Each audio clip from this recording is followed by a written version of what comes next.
नमस्कार, मैं हूं आपका होस्ट किशोर राघानी और स्वागत है आप सभी का हमारे पॉडकास्ट क्यों के तीसरे एपिसोड में। पिछले 2 एपिसोड्स में हमने एडवोकेट सिद्धार्थ शाह के साथ मैट्रिमोनियल डिस्प्यूट के कई महत्वपूर्ण पहलुओं पर चर्चा की। पहले एपिसोड में डिवोर्स डिस्प्यूट तथा मल्टीपल केसेस और दूसरे एपिसोड में फॉल्स मैट्रिमोनियल केसेस के बारे में। अगर आपने वे एपिसोड मिस कर दिए हैं तो उनके लिंक्स आपको डिस्क्रिप्शन बॉक्स में मिल जाएंगे। आज के इस एपिसोड में हम एक और बेहद महत्वपूर्ण सवाल पर चर्चा करेंगे, वीकेंड फादर क्यों। चाइल्ड कस्टडी केसेस में अक्सर यह देखा जाता है कि एक पेरेंट के पास पूरी कस्टडी रहती है और दूसरे पेरेंट के पास सिर्फ मिलने का अधिकार होता है और कई बार पिता ही वीकेंड फादर बनकर रह जाते हैं। आखिर ऐसा क्यों होता है? इन्हीं सवालों पर चर्चा करने के लिए हमारे साथ फिर से मौजूद हैं मुंबई के advocate Siddharth Shah, senior international matrimonial lawyer, जो मैट्रिमोनियल लॉ और फैमिली डिस्प्यूट के मामलों में 27 वर्षों से प्रैक्टिस कर रहे हैं। तो चलिए शुरू करते हैं आज की बातचीत। नमस्कार राघानी जी। नमस्कार sir. Thank you very much for once again inviting me on your platform. Law commission ने और कई स्कॉलर्स ने वेलफेयर ऑफ द चाइल्ड के प्रिंसिपल को एक बेलगाम घोड़ी की तरह बताया है, क्योंकि वेलफेयर ऑफ द चाइल्ड को कहीं डिफाइन नहीं किया गया है और यह सिर्फ जज की सोच पर निर्भर करता है। यह किस हद तक सही और फ्रूटफुल रिजल्ट देता है? इन इंडियन लॉ, भारतीय न्याय प्रणाली में 7 से 8 से 9 से 10 अलग अलग कायदे हैं। अच्छा। जिसके आधार के ऊपर कोई भी याचिका कर सकता है, कोर्ट में पिटीशन कर सकता है for the purposes of child custody. और अभी जहाँ तक करंट जो इश्यूज चलते हैं, जैसे क्रॉस बॉर्डर इश्यूज हम की बात करें, तो हिबस कॉर्पस की भी पिटीशन डायरेक्ट हाई कोर्ट में फाइल की जाती है। तो ये सब कायदे हैं जिसके आधार के ऊपर कोर्ट में जो भी पीड़ित है, चाहे हो लेडी हो या चाहे हो हस्बैंड हो, वो कोर्ट में याचिका कर सकता है। तो मैं अभी तो आपको ये एक क्लैरिटी के तौर पे ये एक बता रहा हूँ, क्योंकि बहुत सारे हमारे जो व्यूअर्स हैं उनको ये पता नहीं है और उनको अलग अलग सुझाव मिलते हैं। तो उस आधार पे वो अपनी अपनी तरह से वो कोर्ट में अपनी याचिका रखते हैं। राइट।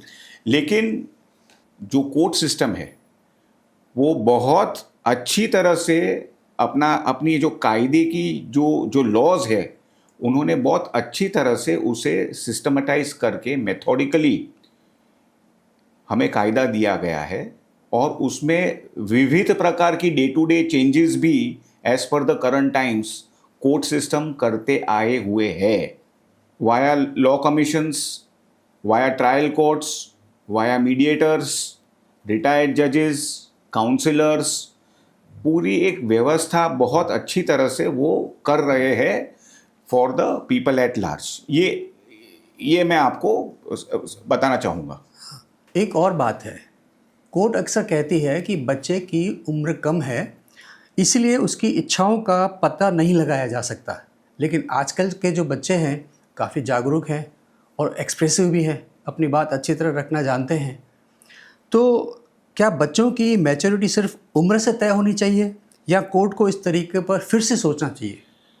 बहुत बेहतरीन और बहुत सरल, सहज और अच्छा प्रश्न किया आपने।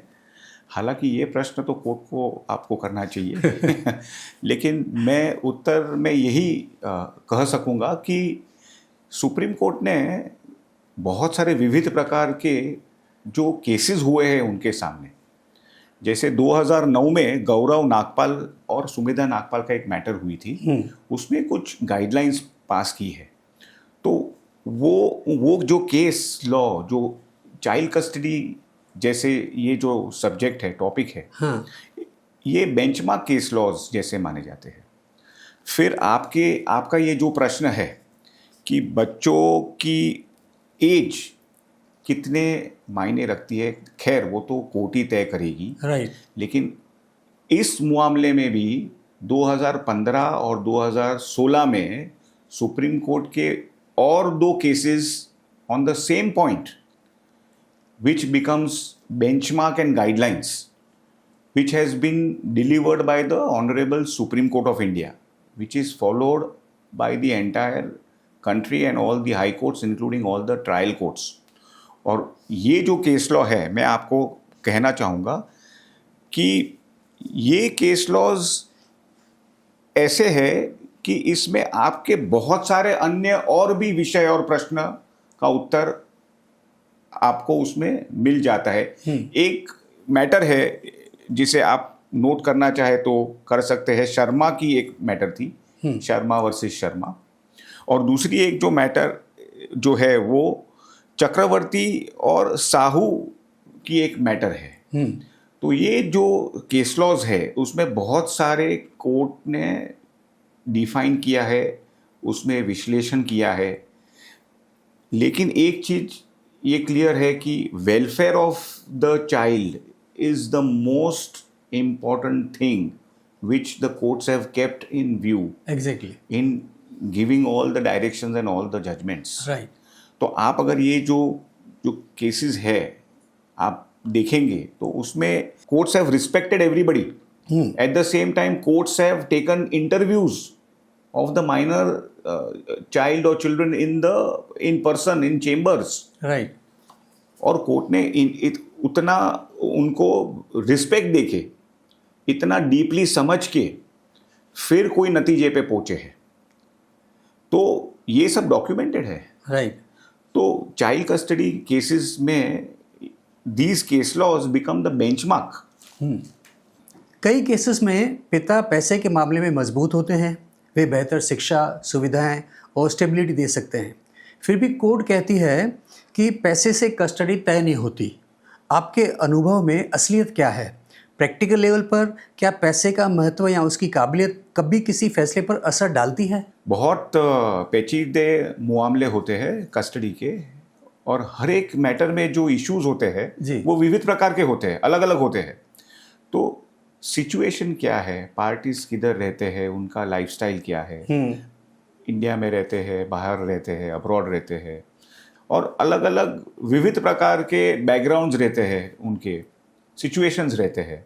तो कोर्ट को भी एक विचारधारा और मंथन करना पड़ता है, लेकिन इसका उत्तर मैं शॉर्ट में इतना ही संक्षिप्त में देना चाहूँगा कि इसके ऊपर भी विविध प्रकार के हाई कोर्ट और सुप्रीम कोर्ट के गाइडलाइंस दिए गए हैं कि किसके ऊपर प्रावधान रखा जाए। तो हमेशा ऐसा ही देखा गया है हमें कि कोर्ट्स हमेशा जो केस होता है उसको इस तरह से देखते हैं पहले कि बच्चों का अच्छा होना चाहिए, उनका वेलफेयर, वो जो है उनका वेलफेयर, उनका अपब्रिंगिंग, उनका विकास वो सिस्टम से अच्छी तरह से होना चाहिए। कोर्ट्स भी उसके ऊपर ही फोकस करता है। राइट। तो चाहे विकास कैसे हो रहा है और पैसे किसके पास है, कहाँ पे बच्चा कंफर्टेबल रहेगा, उनकी लाइफस्टाइल अच्छी रहेगी, सुविधाएं मिलेगी, कौन से पेरेंट के वहाँ पे, फिर वो पेरेंट का इन्वॉल्वमेंट कितना है, पार्टिसिपेशन कितना है, बहुत सारी विविध प्रकार के सिचुएशन होते हैं। हर केस, हर मैटर, हर मामला एक दूसरे से अलग अलग होते हैं। यानी खाली सुविधाएं नहीं, उसके साथ उसका 2000 जहाँ तक मैं 2008 का एक केस था सुप्रीम कोर्ट का, गांगुली वर्सेस गांगुली। तो ये एक बेंचमार्क केस है आपके जो प्रश्न के आधार के ऊपर जो है। दूसरा एक केस लॉ मुझे जो याद आ रहा है वो 2011 का एक केस लॉ है, माजू करके, माजू वर्सेस माजू।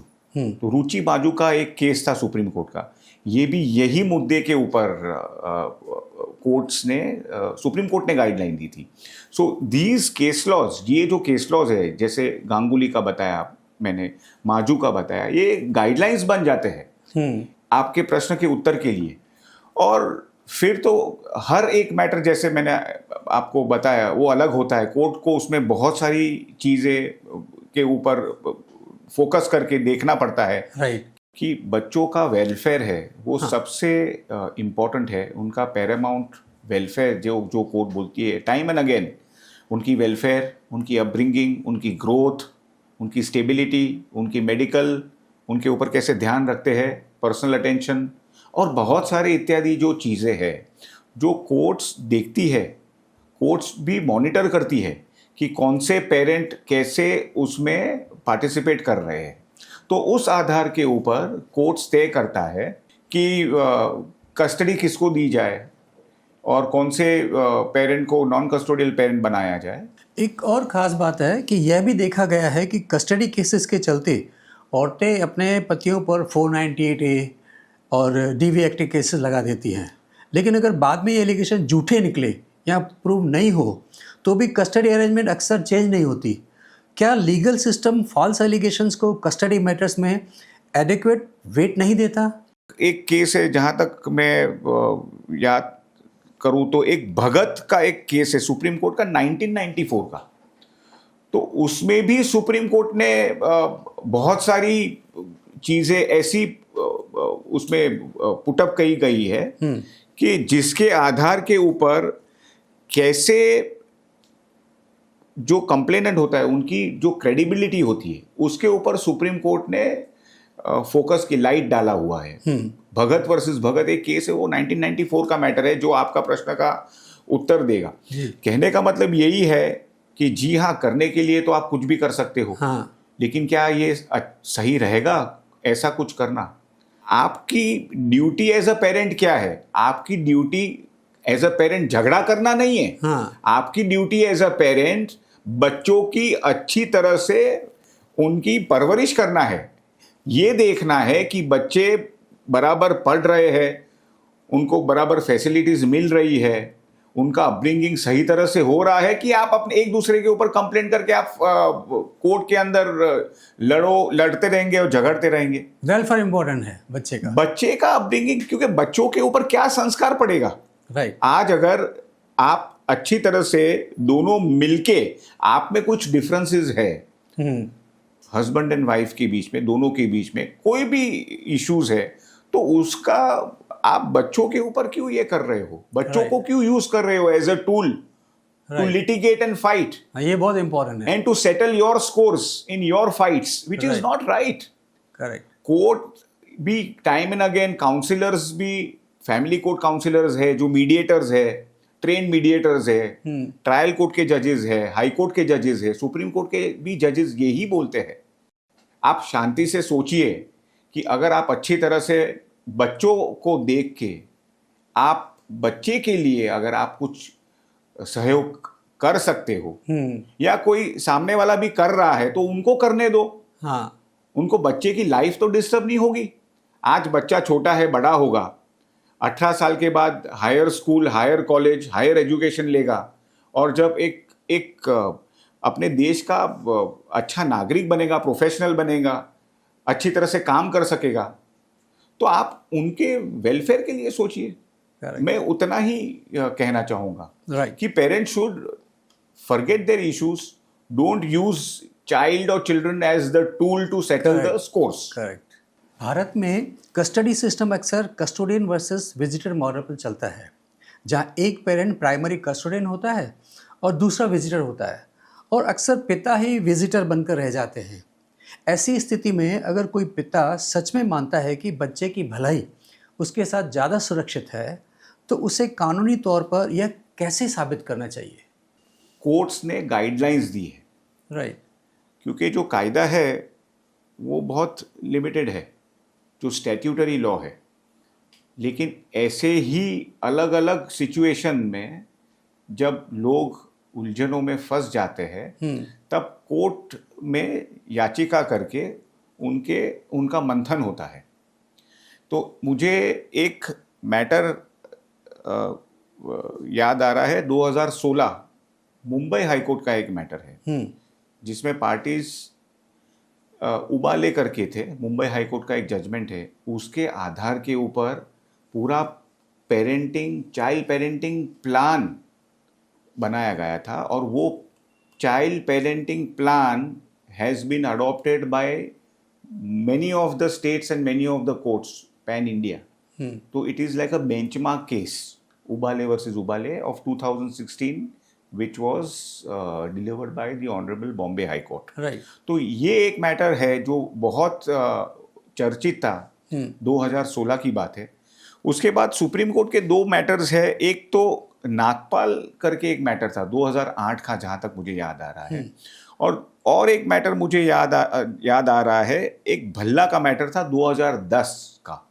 तो ये जो सभी मैटर्स है, जैसे कोर्ट ने उसकी डिटेल में उनका एक्सप्लेनेशन दिया है, और किस तरह से where the issues of child access, custody, welfare, ये सभी इश्यूज के ऊपर कोर्ट ने फोकस किया है।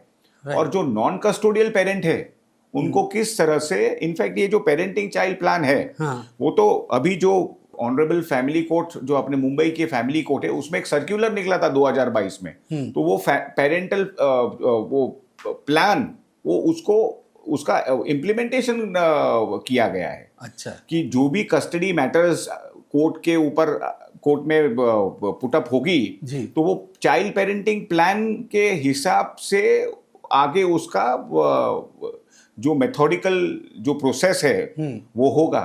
वो किस लिए होगा? क्योंकि इस पेरेंटिंग प्लान की वजह से मीडिएशन है, बच्चों का वेलफेयर है, बच्चों की मेंटेनेंस है, एक्सेस है, विजिटेशन है, उनके जो मेडिकल इश्यूज है, वो उनके जो ओवरनाइट एक्सेस है, उनके जो बहुत सारी चीजें एकदम डिटेल में पुटअप की गई है ये पेरेंटिंग प्लान में। और ये court as per the directions of Bombay High Court, honourable Bombay High Court, उसका अमलीकरण कर रही है। तो ऐसा नहीं है कि किसी के ऊपर अन्याय हो रहा है। कोर्ट अच्छी तरह से देखती है कि कैसे, किस सिचुएशन में, हर मैटर में किस तरह से कोर्ट उसकी आगे की कार्रवाई करे। सर, आज आपने चाइल्ड कस्टडी और फादर के सामने आने वाली जटिल समस्याओं को बहुत ही अच्छी तरह से समझाया। थैंक यू उसके लिए। और आप सभी दर्शकों का भी धन्यवाद जो हमारे साथ जुड़े रहे। हाँ, हमारे एपिसोड को लाइक, सब्सक्राइब और शेयर करना न भूलें। मैं हूँ आपका होस्ट किशोर राघानी, और अगले एपिसोड में हम एक नए मुद्दे के साथ और महत्वपूर्ण सवाल पर चर्चा करेंगे। और याद रखें, हर बड़े सवाल की शुरुआत एक छोटे से सवाल से होती है, क्यों?